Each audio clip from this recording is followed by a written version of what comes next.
Good morning. आज हम लोग यूनिट 5 पढ़ रहे पेपर 4 का, जिसमें मोस्टली है कि प्रिमिटिव एंजियोस्पर्म क्या है, उसके कैरेक्टरिस्टिक फीचर्स क्या है। ये सारे बारे में आपको बोलना होगा। ठीक है, आपको मोस्टली ये सारे बारे में आपको पता होना होगा। तो फर्स्ट ये है कि प्रिमिटिव एंजियोस्पर्म का सिग्निफिकेंस क्या है। ये बेसिकली जिम्नोस्पर्म और एंजियोस्पर्म जो दोनों ग्रुप है, इस दोनों ग्रुप के बीच में एक लिंकर काम करते हैं। मोस्टली मैग्नोलिएसिस जो ऑर्डर है, उसमें जो प्लांट्स रहते हैं, वो उस सारे प्लांट्स ये प्रिमिटिव एंजियोस्पर्म के जो कैरेक्टर्स है उसको शो करते हैं। ठीक है, और ये अभी भी पाए जाते हैं। और ये प्लांट्स को अभी लिविंग फॉसिल्स डार्विन कभी कभी बताया था, क्योंकि इसने बहुत सारे एडवर्स कंडीशन को मतलब गॉन थ्रू करके ये आज भी सरवाइव कर रहा है। ठीक है, ये एक्सटिंक्ट नहीं हुआ है।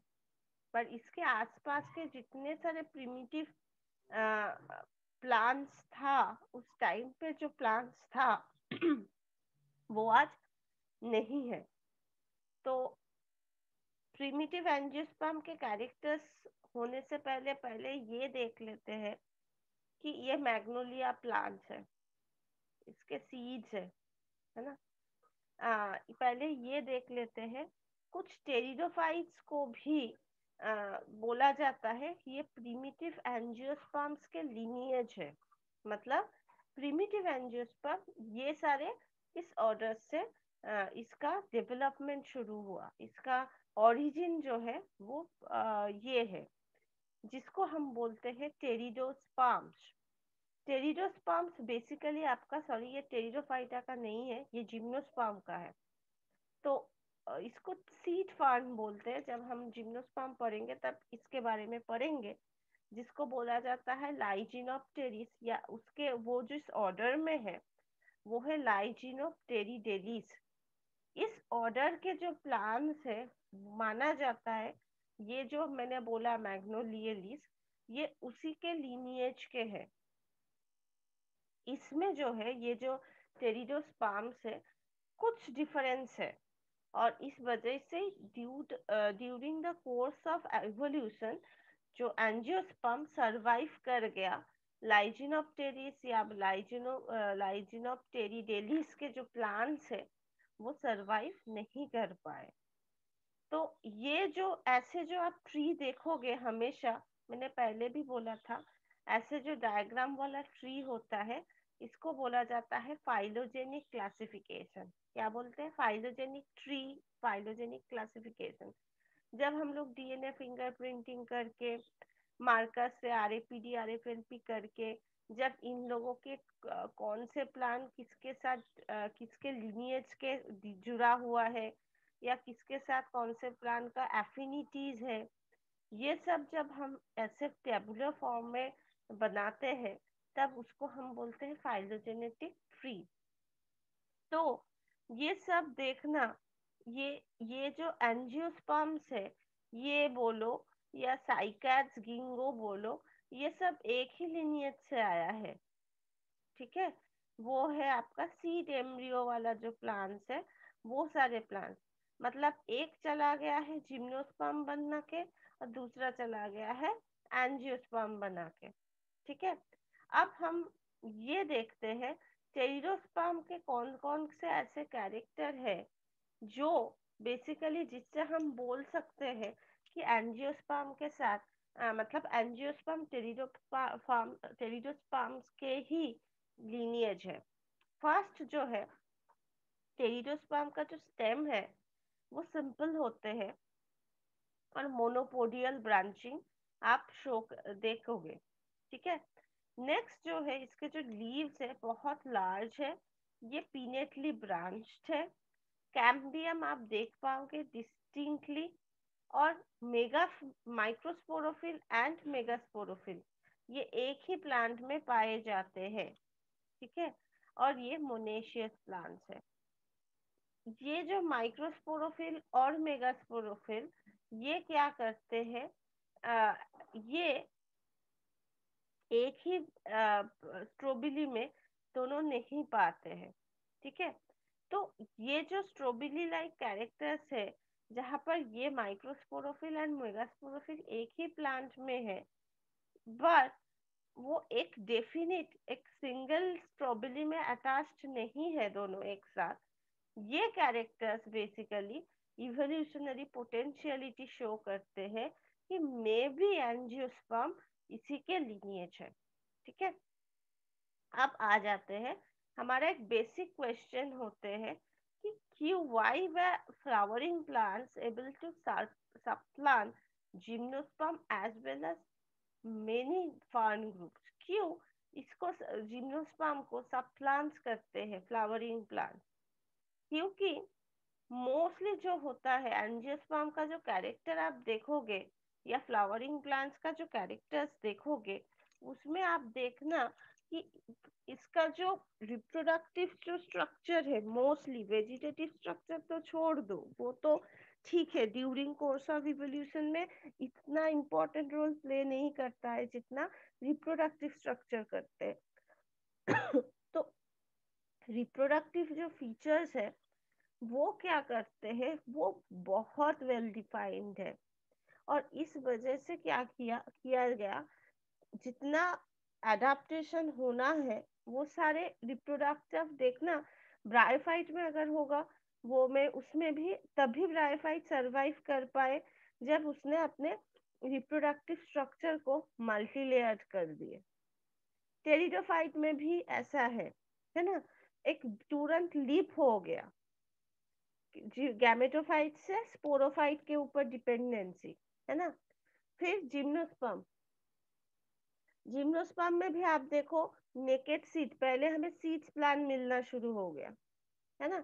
और जब एंजियोस्पर्म आया फिर बहुत वेल एक डिफाइंड रिप्रोडक्टिव स्ट्रक्चर हमें मिला। और जो क्या किया कंपटीशन में फ्लावरिंग प्लांट्स को बहुत ज्यादा एक बोलते हैं ना एक प्लस पॉइंट्स दे देना, एक एडवांटेज दे देता है कि वो अच्छी तरह से सरवाइव कर पाए। आफ्टर रिप्रोडक्टिव स्ट्रक्चर नेक्स्ट जो इम्पोर्टेंट रोल हो जाते हैं वो है वास्कुलर सिस्टम। आप देखो टेरिडोफाइट से जितने धीरे धीरे जितने भी इवोल्यूशन हुआ है अमंग टेरिडोफाइट, सॉरी हाँ अमंग टेरिडोफाइट, उसके साथ साथ जिम्नोस्पर्म एंड एंजियोस्पर्म, सब में देखना ये जो वास्कुलर सिस्टम है धीरे धीरे क्या होते गए, कॉम्प्लेक्स होते गए। अब कॉम्प्लेक्स क्यों होगा, क्योंकि ऑब्वियसली अगर आपको जरूरत पड़ेगा तभी ना वो मॉडिफिकेशन होकर कॉम्प्लेक्स सिस्टम होगा। क्यों, क्योंकि प्लांट्स के फंक्शनिंग बढ़ गए, उसका वाटर कंडक्शन करने का जो टेक्निक्स और भी इम्प्रूव्ड हो गए, है ना।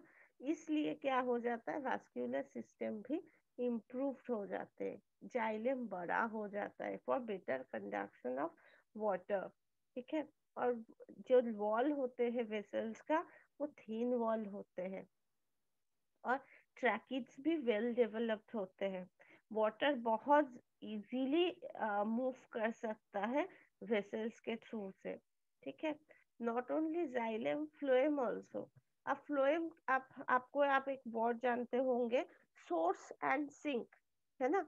अब ये सोर्स एंड सिंक के फंक्शनलिटी कौन डिफाइन करते हैं, ऑब्वियसली फ्लोएम का एक्शन।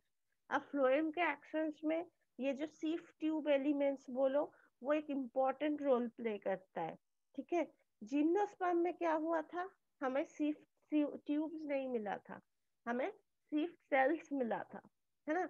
अब ये जो सीफ सेल्स है, ये सीफ सेल्स से जब भी ये सीफ ट्यूब में चेंज हो गया, टोटल जो ट्रांसलोकेशन मैकेनिज्म है वो इम्प्रूव्ड हो गया, काफी इम्प्रूव्ड हो गया।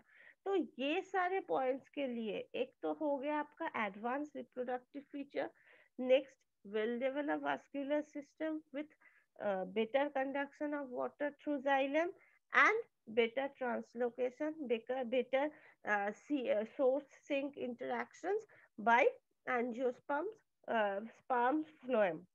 ठीक है, तो ये छोड़ के आप अगर सिर्फ ट्यूब के बारे में दिखा जाए तो फिर सिर्फ ट्यूब में भी आप देखोगे कि डायमीटर बड़ा हो गया, सिर्फ पोर्स बड़ा हो गया, तो फिर जो शुगर ट्रांसपोर्ट एफिशिएंसी है वो बढ़ने लगे। ठीक है, इसके बाद आ जाते हैं फ्रूट। फ्रूट क्योंकि ये एक एडवांस फीचर है, एक नोवेल फीचर है। आप जिम्नोस्पर्म में देखोगे वो नेकेड सीड्स था, पर इसमें क्या होगा, सीड इनक्लोज्ड है ना। और इसके जो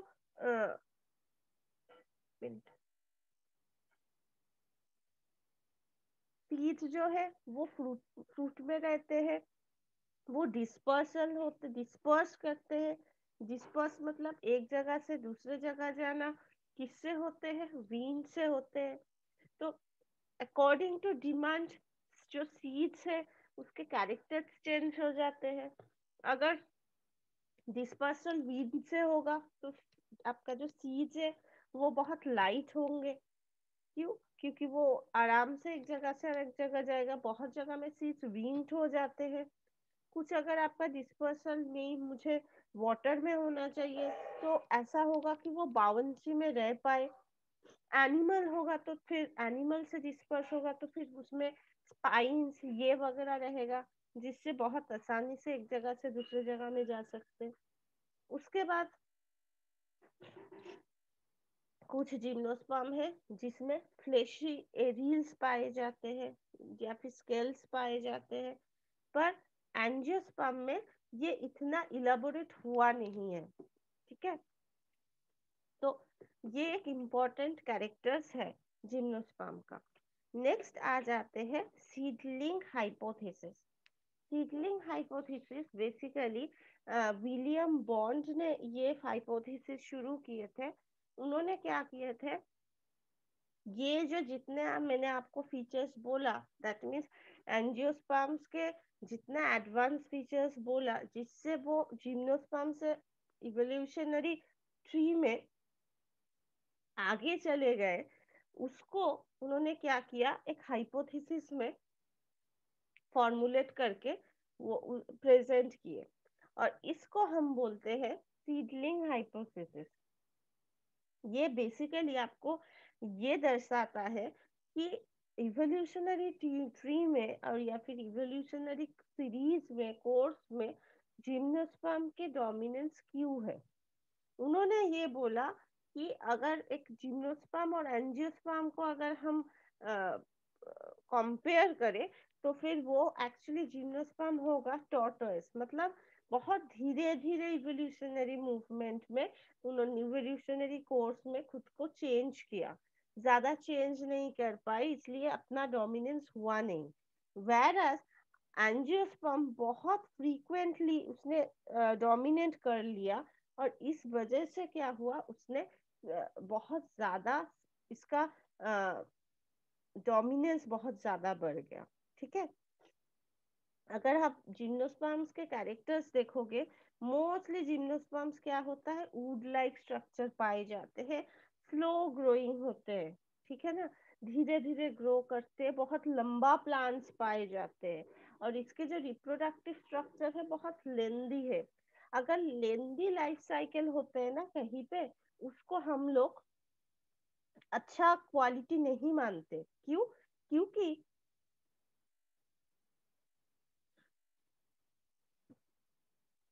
एक मिनट क्योंकि ज्यादा लंबा अगर रिप्रोडक्टिव स्ट्रक्चर हो गया, साइकिल हो गया, तो फिर वो क्या होगा, अगर चेंजेस आए ना तो तब वो सरवाइव नहीं कर पाएंगे। हम लोग अगर एंजियोस्पर्म में देखो, बेंथामा का फॉलो करो, उसमें हम बोलते हैं कि सबसे एडवांस है मोनोकॉट, और मोनोकॉट में भी सबसे एडवांस है पोएसी। और उसके अगर लाइफ साइकिल देखोगे तो देखना बहुत इजीली वो एडवर्स कंडीशन को सरवाइव कर पाते, है ना। इवन आप ये देखो, जब हम लोग ये पढ़े थे कि जो अल्पाइन कंडीशन है उसमें कौन सरवाइव कर पाता है, ग्रास फैमिली सरवाइव कर पाता है, एंजियोस्पर्म नहीं सरवाइव कर पाएगा। ग्रास फैमिली क्यों सरवाइव कर जाता है? क्योंकि रिप्रोडक्टिव पीरियड बहुत छोटा है।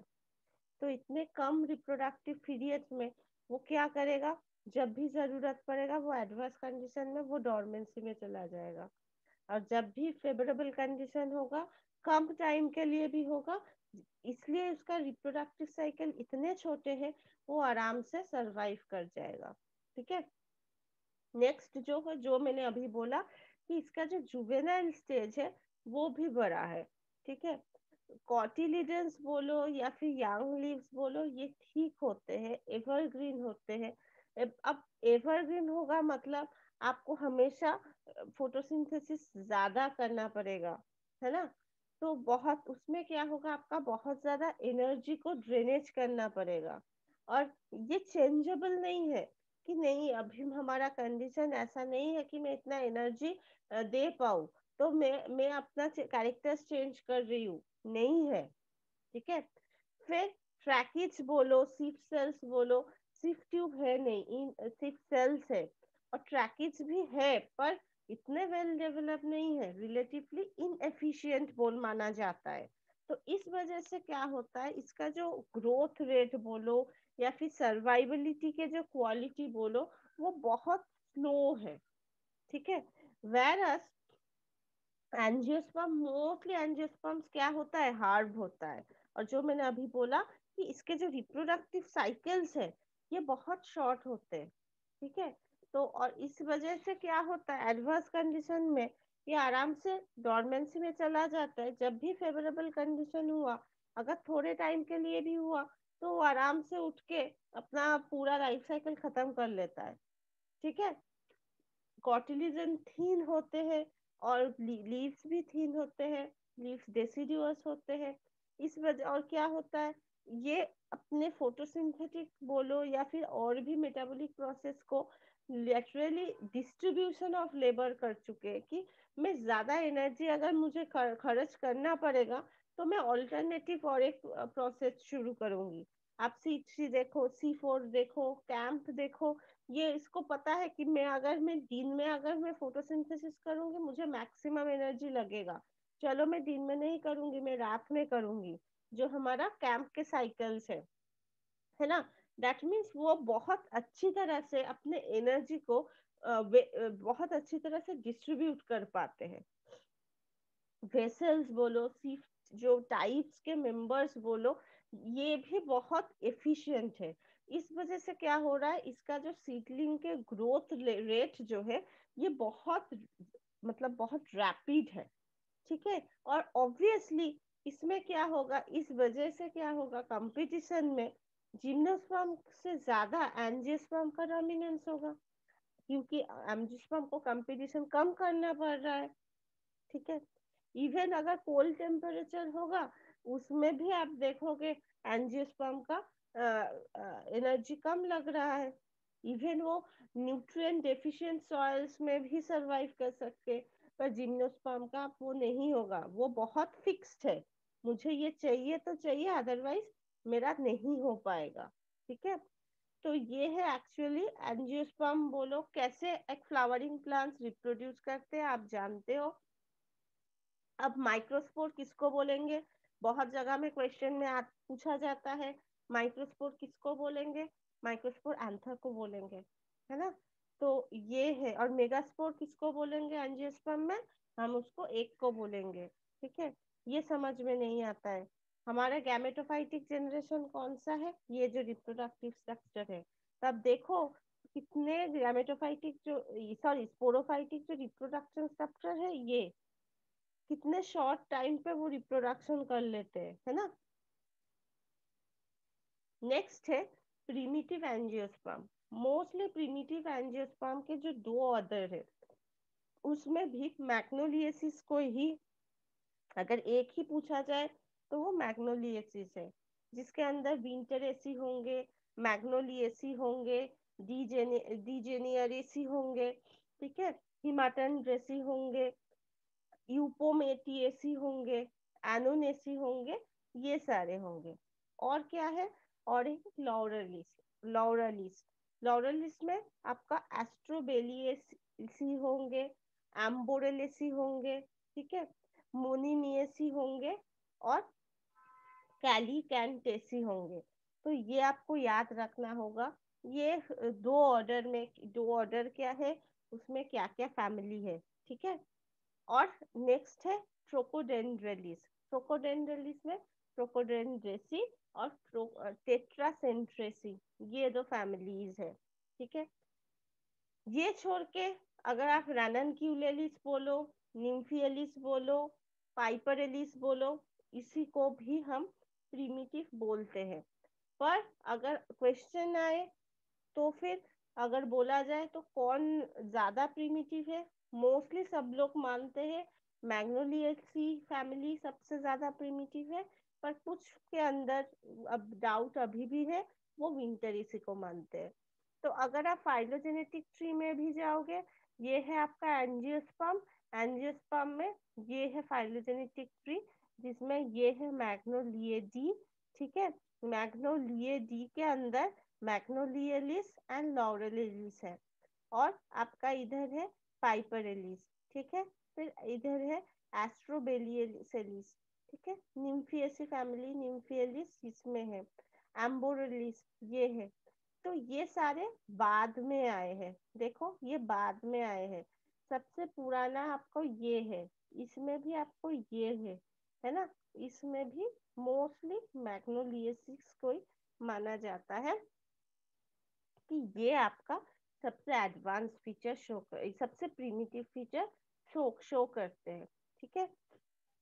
आज के लिए मैं इतना रख रही हूँ। नेक्स्ट क्लास में ये एडवांस फीचर्स के कैरेक्टर्स को पढ़ेंगे, और उसके बाद इसके फाइलोजेनी को समझने की कोशिश करेंगे। फिर कुछ प्रिमिटिव एंजियोस्पर्म्स है, उसके बारे में हम पढ़ाई करेंगे, ठीक है। आई होप आपको समझ में आया होगा। कुछ प्रॉब्लम है तो बताना।